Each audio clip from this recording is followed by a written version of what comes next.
Nero. On his father's side, Nero belonged to the Domitii Aenobarbi, so named from the bronze-like beards that ran in the family. For 500 years they had been famous in Rome for ability, recklessness, haughtiness, courage, and cruelty. Nero's paternal grandfather had a passion for games and the stage, drove a chariot in the races, spent money with open hand on wild beasts and gladiatorial shows, and had to be reproved by Augustus for barbarous treatment of his employees and slaves. He married Antonia, daughter of Antony and Octavia. Their son Gnaeus Domitius enhanced the reputation of the family by adultery, incest, brutality, and treason.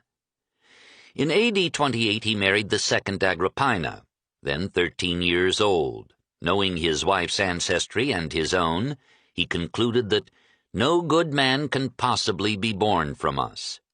They named their only child Lucius, and added the cognomen Nero, meaning in the Sabine tongue, valiant and strong.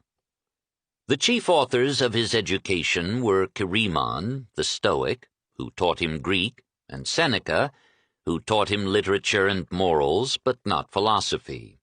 Agrippina forbade the last on the ground that it would unfit Nero for government. The result was creditable to philosophy. Like many a teacher, Seneca complained that his labors were thwarted by the mother. The boy would run to her when reproved and was sure to be comforted. Seneca sought to train him in modesty and courtesy, simplicity and stoicism. If he could not retail to him the doctrines and disputes of the philosophers, he could at least dedicate to him the eloquent philosophical treatises that he was composing, and hope that some day his pupil might read them. The young prince was a good student, wrote forgivable poetry, and addressed the Senate in the graceful manner of his master. When Claudius died, Agrippina had no great difficulty in securing the confirmation of her son on the throne, especially since her friend Burrus had brought to him the full support of the guard. Nero rewarded the soldiers with a donative and gave 400 sesterces to every citizen. He pronounced over his predecessor a eulogy composed by the same Seneca who would soon publish, anonymously, a pitiless satire, Apocolocuntosis, or pumpkinification, of the late emperor's ejection from Olympus. Nero made the usual obeisance to the Senate, modestly excused his youth, and announced that of the powers heretofore taken by the prince, he would keep only the command of the armies, a highly practical choice for the pupil of a philosopher. The promise was probably sincere, since Nero kept it faithfully for 5 years. That quinquennium Neronis, which Trajan later accounted the best period in the history of the imperial government. When the Senate proposed that statues of gold and silver should be raised in his honor, the 17-year-old emperor rejected the offer. When 2 men were indicted for favoring Britannicus, he had the accusations withdrawn, and in a speech to the Senate, he pledged himself to observe throughout his reign that virtue of mercy which Seneca was then extolling in an essay, De Clementia. Asked to sign a death warrant for a condemned criminal, he sighed, "Would that I had never learned to write." He abolished or reduced oppressive taxes and gave annuities to distinguished but impoverished senators. Recognizing his immaturity, he allowed Agrippina to administer his affairs. She received embassies and had her image engraved beside his own on the imperial coins. Alarmed by this matriarchate, Seneca and Burrus conspired, by playing upon Nero's pride, to win from her the administration of his powers. The infuriated mother announced that Britannicus was the true heir to the throne, and threatened to unmake her son as decisively as she had made him. Nero countered by having Britannicus poisoned. Agrippina retired to her villas and wrote her memoirs as a last vindictive stroke, blackening all the enemies of herself and her mother, and providing Tacitus and Suetonius with that museum of horrors from which they drew the darker colors for their portraits of Tiberius, Claudius, and Nero. Under the guidance of the philosopher premier, and on the impetus of the administrative organization already devised, The empire prospered within and without. The frontiers were well guarded, the Black Sea was cleared of pirates, Corbulo brought Armenia back under Rome's protectorate, and Parthia signed a peace that endured for 50 years. Corruption was reduced in the courts and the provinces, bureaucratic personnel was improved, the treasury was managed with economy and wisdom. Probably at Seneca's suggestion, Nero made the far-reaching proposal to abolish all indirect taxes, especially the customs duties collected at frontiers and ports, and so establish free trade throughout the empire. The measure was defeated in the Senate through the influence of the tax-gathering corporations, a defeat which indicates that the Principate was still recognizing its constitutional limits. To divert Nero from interference with state affairs, Seneca and Burrus allowed him to indulge his sensuality unrestrained. At a time when vice had charms for all orders of men, says Tacitus, it was not expected that the sovereign should lead a life of austerity and self-denial. Nor could religious belief encourage Nero to morality. A smattering of philosophy had liberated his intellect without maturing his judgment. He despised all cults, says Suetonius, and voided his bladder upon an image of the goddess whom he most respected, Cybele. His instincts inclined him to excessive eating, exotic desires, extravagant banquets where the flowers alone cost 4 million sesterces. Only misers, he said, counted what they spent. He admired and envied Caius Petronius, for that rich aristocrat taught him new ways of combining vice with taste. Petronius, says Tacitus in a classic description of the Epicurean's ideal, passed his days in sleep and his nights in business, joy, and revelry. Indolence was at once his passion and his road to fame. What others did by vigor and industry, he accomplished by his love of pleasure and luxurious ease. Unlike the men who profess to understand social enjoyment and ruin their fortunes, he led a life of expense without profusion, an epicure yet not a prodigal, addicted to his appetites but with refinement and judgment, an educated and elegant voluptuary. Gay and airy in his conversation, he charmed by a certain graceful negligence, the more engaging as it flowed from the natural frankness of his disposition. With all his delicacy and careless ease, he showed, when he was governor of Bithynia, and again when consul, that vigor of mind and softness of manners may unite in the same person. From his public offices he returned to his usual gratifications, fond of vice or of pleasures that bordered on it. Cherished by Nero and his companions, he was allowed to be the arbiter of taste and elegance. Without his sanction nothing was exquisite, nothing delightful or rare. Nero was not subtle enough to achieve this artistic Epicureanism. He disguised himself and visited brothels. He roamed the streets and frequented taverns at night with the comrades of his mood, robbing shops, insulting women, practicing lewdness on boys, stripping those whom they encountered, striking, wounding, murdering. A senator who defended himself vigorously against the disguised emperor was soon afterward forced to kill himself. Seneca sought to divert the royal lust by condoning Nero's relations with an ex-slave, Claudia Acte, but Acte was too faithful to him to keep his affections. He soon exchanged her for a woman of superlative refinement in all the ways of love. Poppaea Sabina was of high family and great wealth. She had everything, says Tacitus, except an honest mind. She was one of those women who spend all the day in adorning their persons and exist only when they are desired. Her husband, Salvius Otho, boasted of her beauty to Nero. The emperor at once commissioned him to govern Lusitania, Portugal, and laid siege to Poppaea.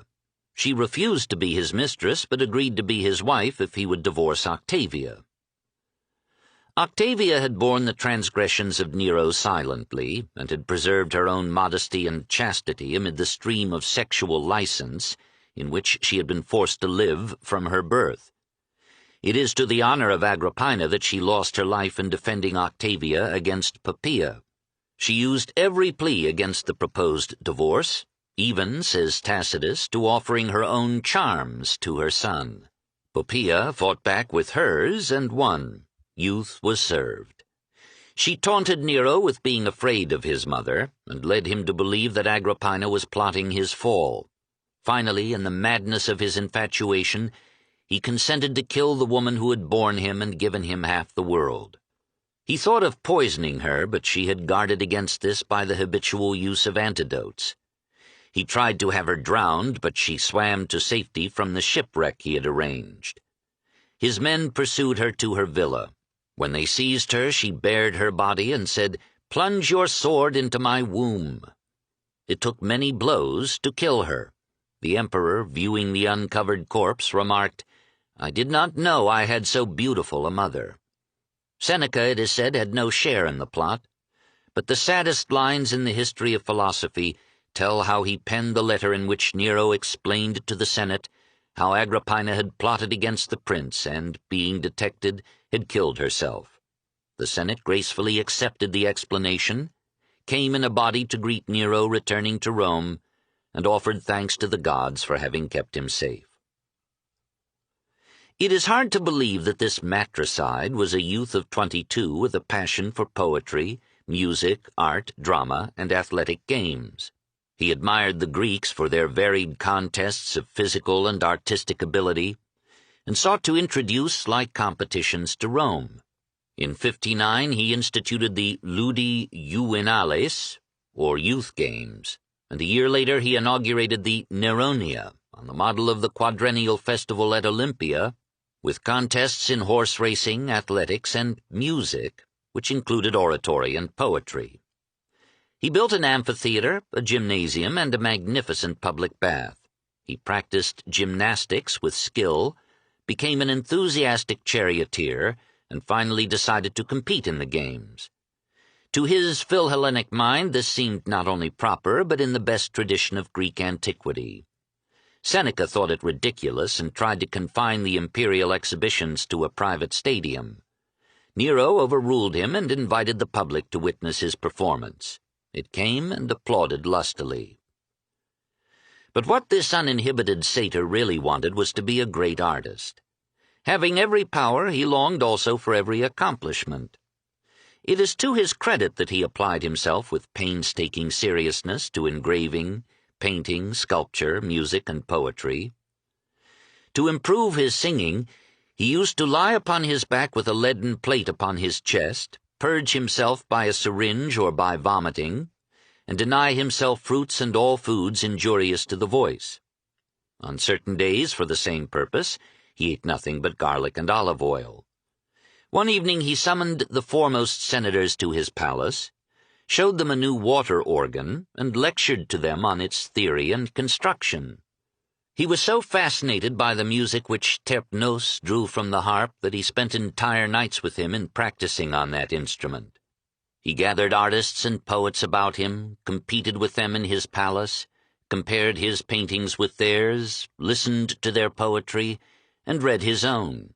He was deceived by their praise, and when an astrologer predicted that he would lose his throne, he replied cheerfully that he would then make a living by his art. He dreamed of performing publicly in one day on the water organ, the flute, and the pipes, and then appearing as actor and dancer in the part of Virgil's Turnus. In 59 he gave a semi-public concert as a harpist, Kitaroidus, in his gardens on the Tiber. For 5 years more he controlled his longing for a larger audience. At last he dared it in Naples. There the Greek spirit ruled, and the people would forgive and understand him. The auditorium was so overcrowded for his exhibition that it crumbled to pieces shortly after the audience had left. Encouraged, the young emperor appeared as singer and harpist in the great theater of Pompey at Rome, 65. In these recitals he sang poems apparently composed by himself. Some fragments have survived and show a moderate talent. Suetonius claims to have seen the royal manuscripts with text and corrections in Nero's hand. Besides many lyrics, he wrote a long epic on Troy, with Paris as hero, and began a still longer one on Rome. To complete his versatility, he came upon the boards as an actor, playing the roles of Oedipus, Heracles, Alcmaeon, and even the matricide Orestes. The populace was delighted to have an emperor entertain it and kneel on the stage, as custom required, to ask for its applause. It took up the songs that Nero sang and repeated them in the taverns and the streets. His enthusiasm for music spread through all ranks. His popularity, instead of waning, grew. The Senate was more horrified by these displays than by all the gossip of sexual license and perversion that ran about the palace. Nero replied that the Greek custom of confining athletic and artistic competitions to the citizen class was better than the Roman custom of leaving these to the slaves. Certainly the contests should not take the form of slowly executing criminals. The young murderer decreed that so long as he ruled, no combat in the arenas should be carried to the death. To restore the Greek tradition and dignify his own performances, he persuaded or compelled certain senators to compete in public as actors, musicians, athletes, gladiators, and charioteers. Some patricians, like Thrasea Paetus, showed their disapproval of his ways by absenting themselves from the Senate when Nero came to address it. Some others, like Helvidius Priscus, denounced him violently in those aristocratic salons that had become the last refuge of free speech. And the Stoic philosophers in Rome spoke ever more openly against this impish Epicurean on the throne. Plots were laid to depose him. His spies discovered them, and like his predecessors, he countered with a reign of terror. The law of maiestas was revived, 62, and accusations were brought against men whose opposition or wealth made their deaths culturally or financially desirable. For Nero, like Caligula, had now exhausted the treasury with his extravagance, his gifts, and his games. He announced his intention to confiscate completely the estates of citizens whose wills left insufficient sums to the emperor. He stripped many temples of their votive offerings and melted down their images of silver or gold. When Seneca protested and privately criticized his conduct, worse, his poetry, Nero dismissed him from the court, 62, and the old philosopher spent the remaining 3 years of his life in the seclusion of his villas. Burrus had died some months before. Nero now surrounded himself with new aides, mostly of coarser strain. Tigellinus, urban prefect, became his chief adviser, and smoothed the prince's path to every indulgence. In 62, Nero divorced and dismissed Octavia on the ground of barrenness, and 12 days later married Poppaea. The people protested mutely by throwing down the statues that Nero had raised to Poppaea and crowning those of Octavia with flowers.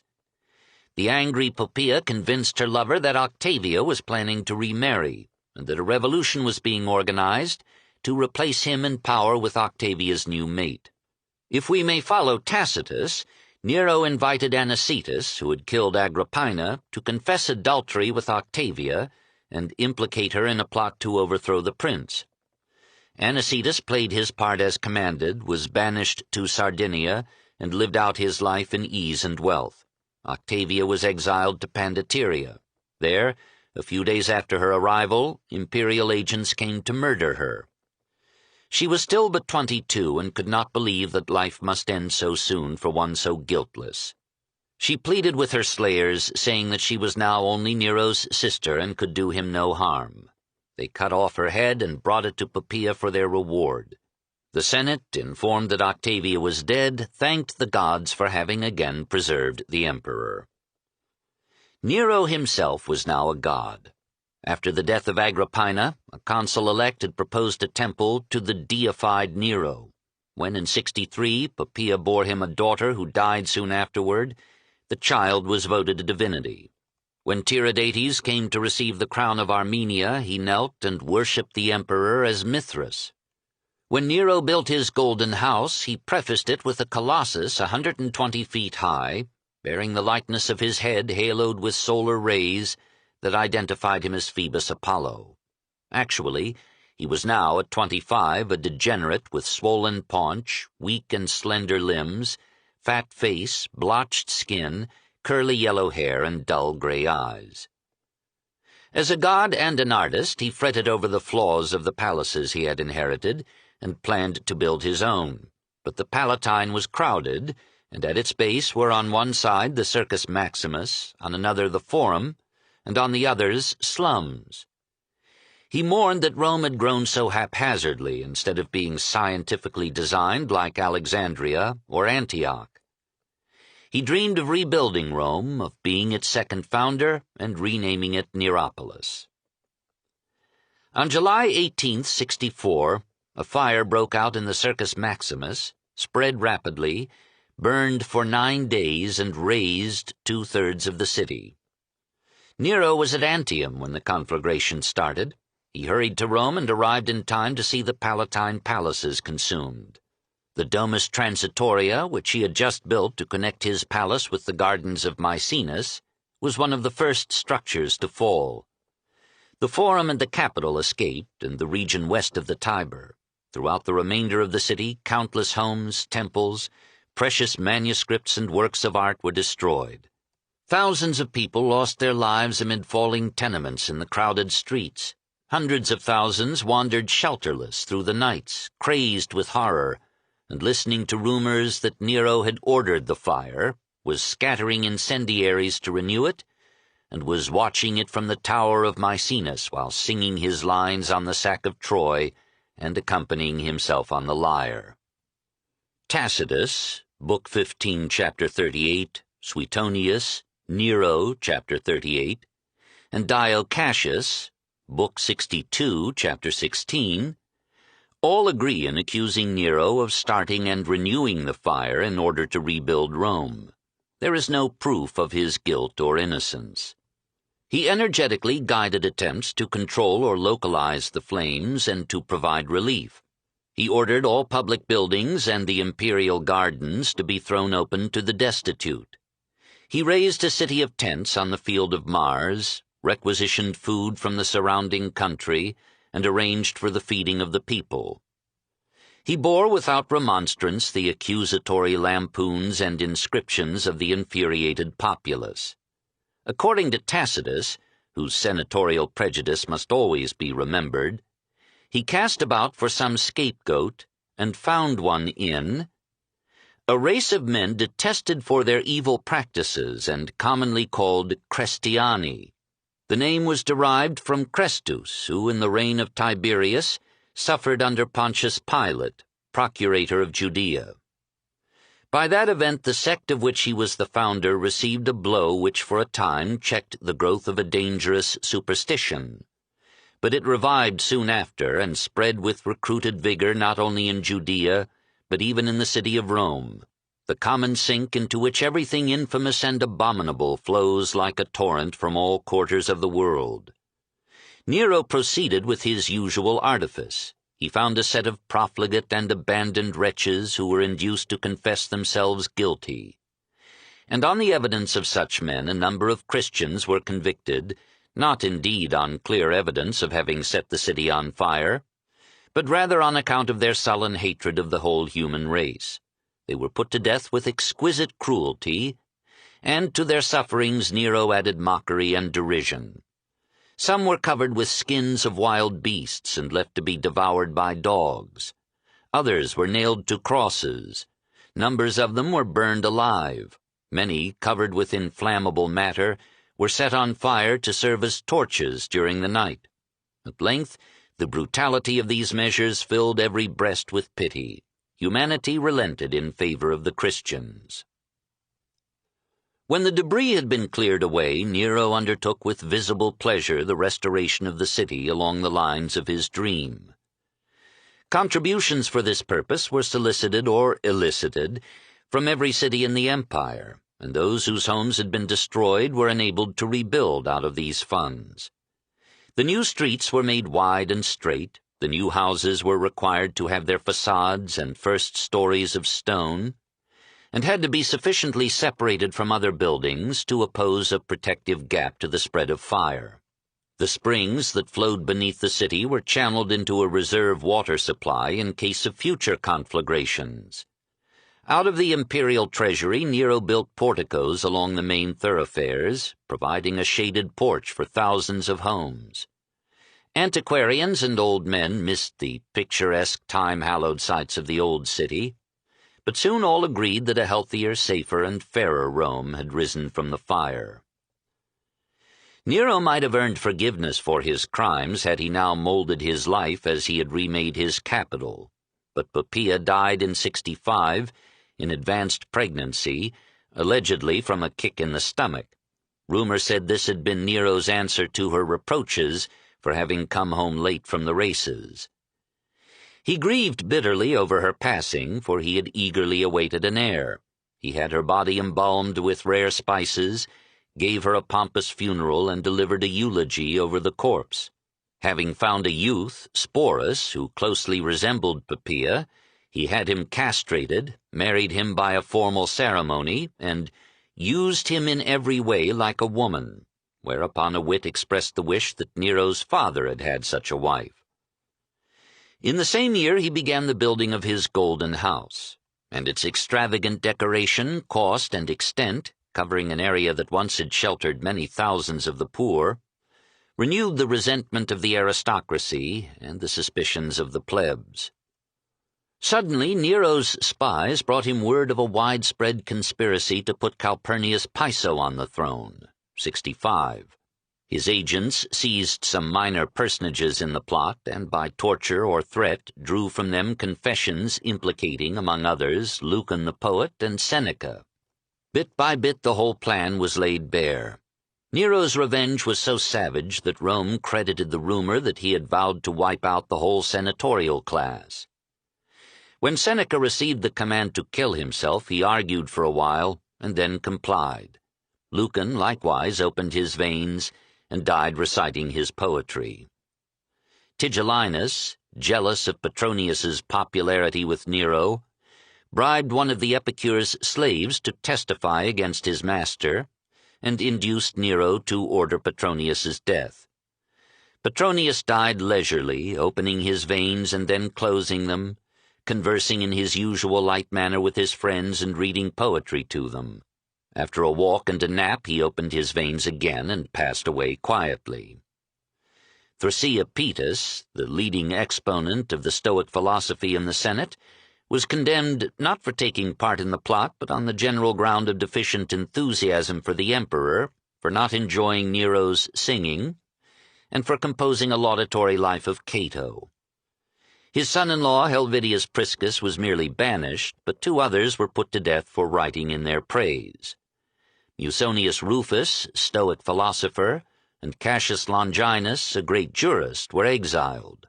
2 brothers of Seneca, Aeneas Mela, father of Lucan, and Aeneas Novatus, the Gallio who in Corinth had freed St. Paul, were ordered to commit suicide. Having cleared the lines in his rear, Nero left in 66 to compete in the Olympic Games and make a concert tour of Greece. The Greeks, he remarked, are the only ones who have an ear for music. At Olympia he drove a quadriga in the races. He was thrown from the car and was nearly crushed to death. Restored to his chariot, he continued the contest for a while, but gave up before the end of the course. The judges, however, knew an emperor from an athlete and awarded him the crown of victory. Overcome with happiness when the crowd applauded him, he announced that thereafter not only Athens and Sparta but all Greece should be free, i.e., exempt from any tribute to Rome. The Greek cities accommodated him by running the Olympian, Pythian, Nemean, and Isthmian games in 1 year. He responded by taking part in all of them as singer, harpist, actor, or athlete. He obeyed the rules of the various competitions carefully, was all courtesy to his opponents, and gave them Roman citizenship as consolation for his invariable victories. Amid his tour he received news that Judea was in revolt and that all the West was hot with rebellion. He sighed and continued his itinerary. When he sang in a theater, says Suetonius, no one was allowed to leave, even for the most urgent reasons, and so it was that some women gave birth there, while some feigned death to be carried out. At Corinth, he ordered work started on a canal to cut the isthmus as Caesar had planned. The task was begun, but was laid aside during the turmoil of the following year. Alarmed by further reports of uprisings and plots, Nero returned to Italy, 67, entered Rome in a formal triumph, and showed as trophies the 1,808 prizes he had won in Greece. Tragedy was rapidly catching up with his comedy. In March 68, the Gallic governor of Lyon, Julius Vindex, announced the independence of Gaul, and when Nero offered 2,500,000 sesterces for his head, Vindex retorted, "He who brings me Nero's head may have mine in return."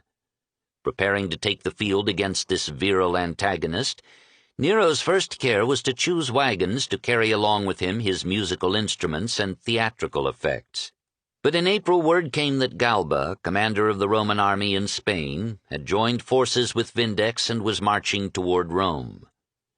Hearing that the Praetorian Guard was ready to abandon Nero for proper remuneration, the Senate proclaimed Galba emperor.